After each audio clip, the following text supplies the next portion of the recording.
One of the most requested shows that I get is about to happen. Guys, my name is Tommy, and this is the Gallery Backyard Barbecue. If this is your first time here, please consider hitting that subscribe button and ringing that bell so you get notified every time the channel does a future upload. It is greatly appreciated. So one of the most requested shows that I get on the Gallery Backyard Barbecue, whether at my Facebook group or on my live chats that happen every Sunday night at 6 p.m. Eastern, is a smoked meatloaf. And that here is what today's show is all about. So look, I've been doing a lot of research on this. Of course, I've got the classic meatloaf recipe, and I've got the new and improved kind of style of making meatloaf, just kind of how it has come about over the past 20 or 30 years.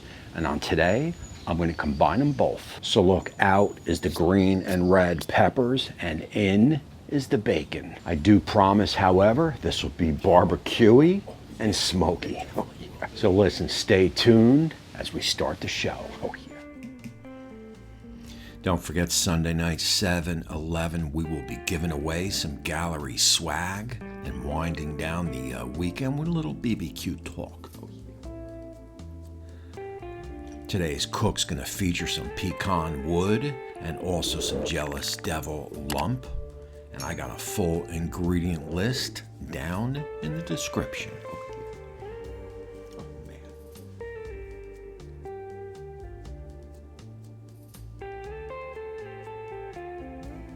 And we will be going with 2 pounds of lean ground beef, a pound of ground pork, and a pound of ground veal. And we will split that up evenly for a 2 pound meatloaf.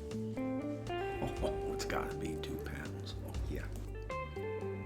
And I've also got about 6 or 7 slices of a thick cut bacon that we will cube up.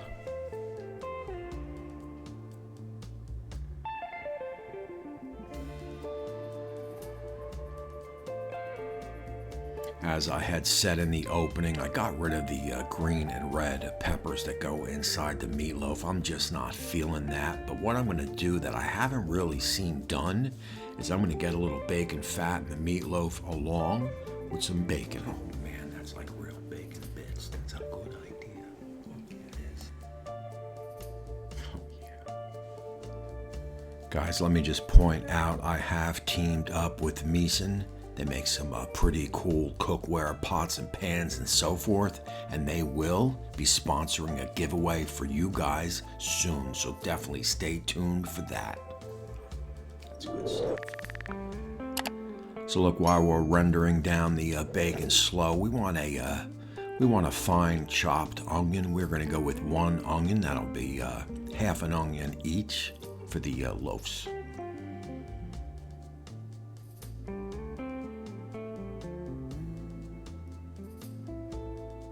Oh yeah, there you go, no big deal.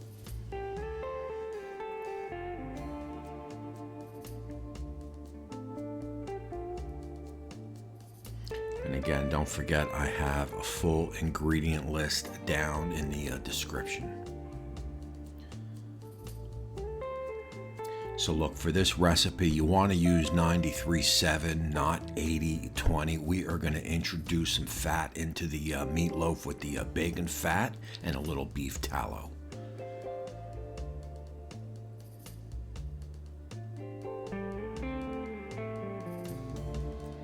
That's lean and mean right there, lean and mean, of course, of course.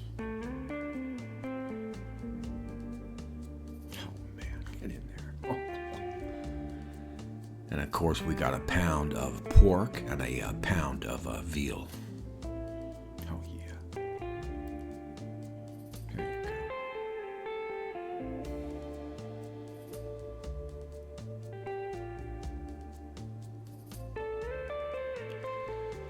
So look, basically what we're going to do is we're just going to split this right in half, and that'll give us, like I said, our 2 pounds for each meatloaf. And with that, you want to go 2 scrambled eggs. 2 scrambled eggs. He said 2 scrambled eggs, right? Yeah, 2 per meatloaf. And that's a half a white onion, 4 cloves of garlic. Oh man. And if you got one of these crushers, I prefer this over the chopped garlic, because it's going to release more oils into the loaf.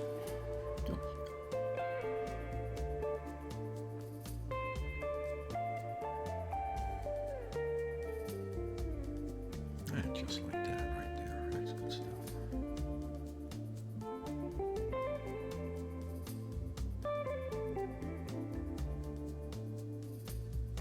And from there, we're going to go with about maybe 2-3 tablespoons of honey. And about 1/8 of a cup of brown sugar. Oh man, this is BBQ meatloaf. A couple dashes of salt, a couple dashes of black pepper. There's the trick to the recipe right there. This is Heath Riles Pecan rub, man. This stuff has an amazing flavor. This is gonna put the flavor in the meatloaf, man. This is gonna be good.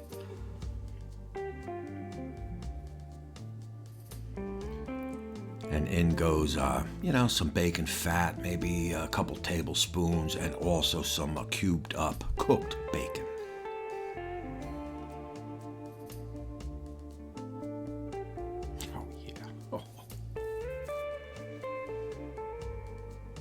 And from there, we're going to go about 1/2 cup of panko breadcrumbs, and we will add as needed. Now, we've introduced a little bit more liquid into the meatloaf than the normal recipe with the honey, with 2 eggs, bacon fat, and so forth.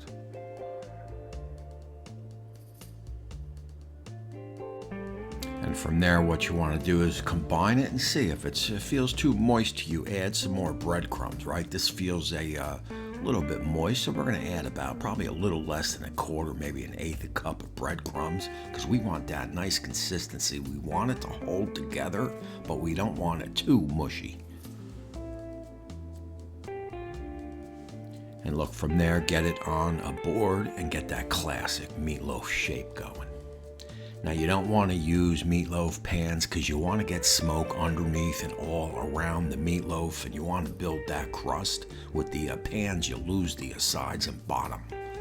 Oh yeah, karate chop.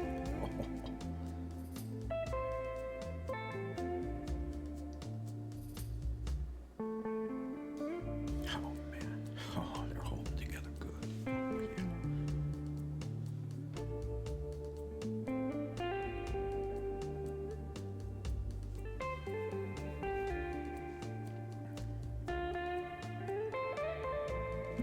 And from there, you want to get it on spray it down with some oil, get it on a wire rack. If you don't have one of these racks, I do have a link in the description to pick one up. Get it on the wired rack and get it on the pit. Oh, yeah.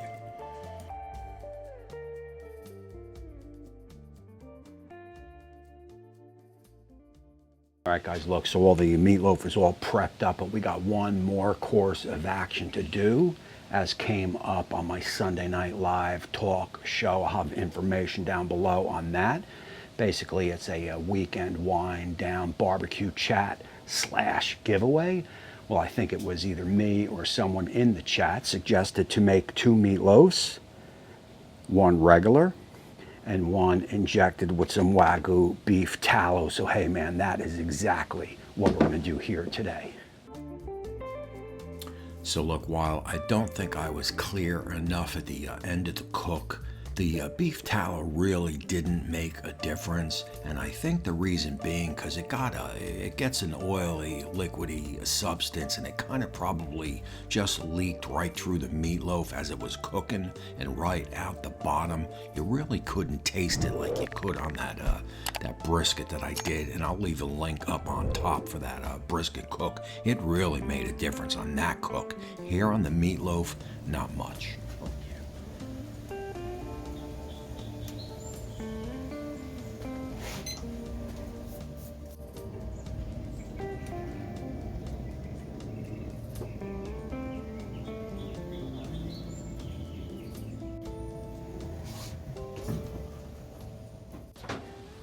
All right, guys, look, so we are going to go 250 Fahrenheit on the pit Again, we got some pecan mixed in with the ash, and also down in the ash catcher mixed with the fuel and down in the ash catcher. So 250 Fahrenheit.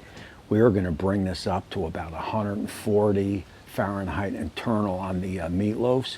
Then we're going to start brushing it with that barbecue sauce, because I want about a good 15-20 minutes to let that sauce set up. And we're going to take it right up to about 155 Fahrenheit, because we're going to let it rest, and it's going to carry over for about another 10 degrees or so. So that'll give us in that 160 or so Fahrenheit internal, which is the safe zone. Guys, look, we are 138 internal on one and 139 internal on the other. What I want to do is I want to go inside and give a little peek, little first look. Yeah.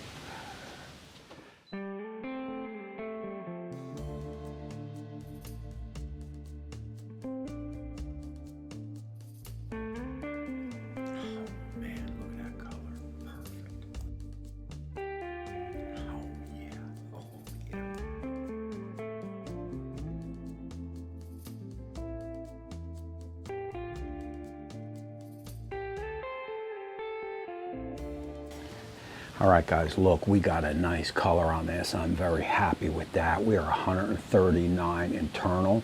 I'm going to let it go for about another 5 degrees, 145 or so, and then I'm going to start basting it with some BBQ sauce. Oh, yeah.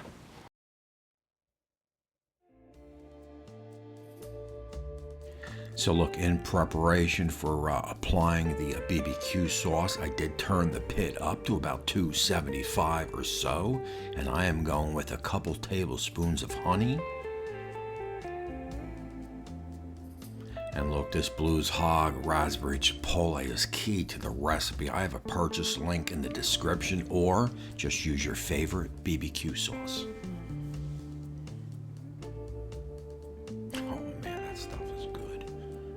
Now, I did add a couple tablespoons of water to that Chipotle just to kind of loosen it up, as it was the end of the bottle. So look, what I want you to notice here is we are going to brush on some sauce, but I want you to pay attention to the color, because we are going to let it run for 15 minutes and then show it again for the final brush.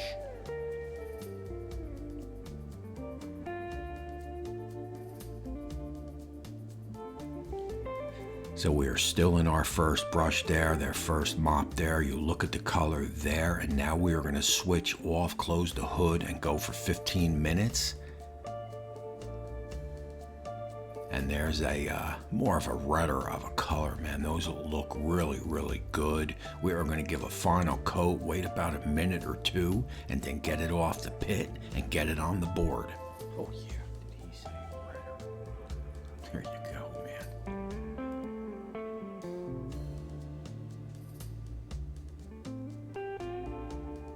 Oh man, double dough strong.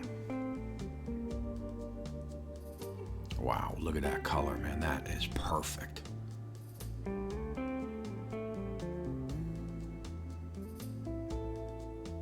Oh, man. Wow.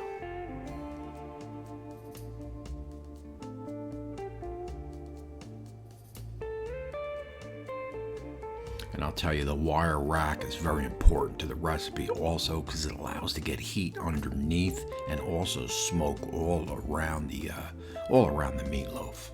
Oh yeah.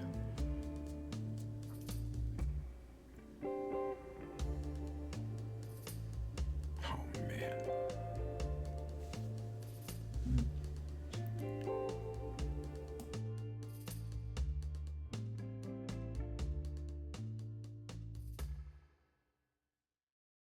Guys, look, that is it, man, and I have to say that both of these meatloaves just look incredible. I mean, the color is perfect. You know, there's absolutely zero negative that I could say about either one of them. But hey, remember, this was kind of like a test, right? We used that tallow injection. So what I want to do is I want to flip all the cameras around. I want to cut these bad boys in half and see if there's any more juice in the tallow one than the other one. Then I'll taste both of them, and we'll close out the show from there. As I slice into both of these meatloaves and give them a taste test, I wasn't too clear in my explanation, but the beef tallow really didn't make a difference, as I do believe it just kind of leaked out the bottom of the meatloaf, you know, as it loosened up as it was cooking. I think the tallow just kind of leaked right out, so there was really no difference in flavor, just to be clear.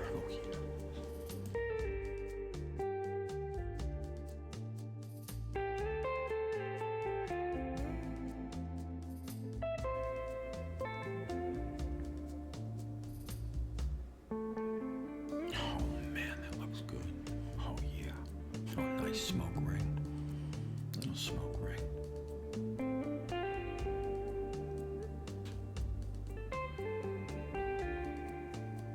It's a perfect slice, Guys, look, I'm gonna get ready to bring this in live for that taste test. Don't forget to hit that subscribe button and ring that bell so you get notified every time the channel does a future upload, man. It is greatly, greatly appreciated. It is.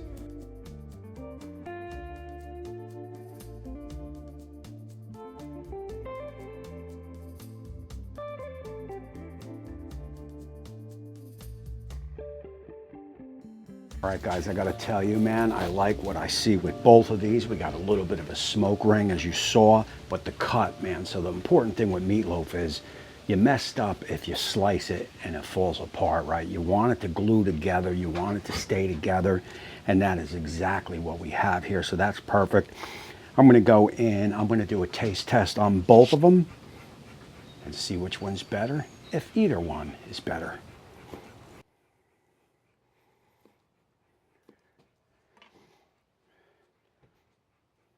First up is our tallow.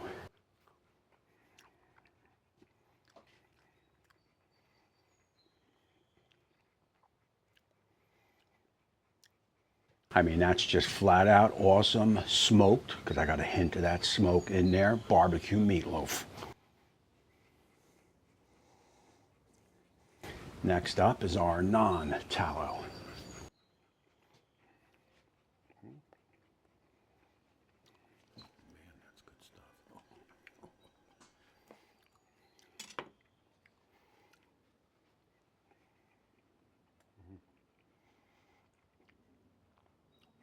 I get that Heath Riles, that pecan flavor. I get that barbecue taste in this one here without the tallow. So I had to dive in again and taste the one with the tallow, and now I taste it in that one also. So I didn't pick that up on the first taste, but I pick it up now. And that's on the tongue. You could taste that on the palate, on the tongue. I'm laughing because I hate to say it, man, but this is about the best meatloaf I've ever made. I mean, the flavor with the smoke and the sauce on top, and then that Heath Riles, that pecan, is just through the roof, man. It is good stuff. And then this glaze that I put on with that raspberry chipotle, man. Wow. Oh, man. Oh, this is good stuff. Wow. Oh man, I mean, you almost don't even justify this as a meatloaf. It's there's just so much flavor going on in here with the garlic, with, like I said, with the pecan smoke, with that Heath Riles, the salt and pepper. I mean, it's all in there. And then again with that raspberry chipotle on top, man, with the honey. Wow, it's just it's crazy. Look, stay tuned to the channel, because I'm going to take this meatloaf here and turn it into something on the Blackstone, maybe like a meatloaf Philly cheesesteak or something like that. So you definitely want to stay tuned to that. As my Patreon and YouTube join members roll, we got a lot of good things happening. We got some new pits coming to the Gallery Backyard Barbecue, so you're going to want to stay tuned to that. And most of all, you're going to want to make this smoked meatloaf for sure, man, because again, through the roof in flavors. So look, guys, that is it for this one. Until next time, we will see you soon. Amazing. It really is. It's this chipotle sauce, man, that takes that to another level.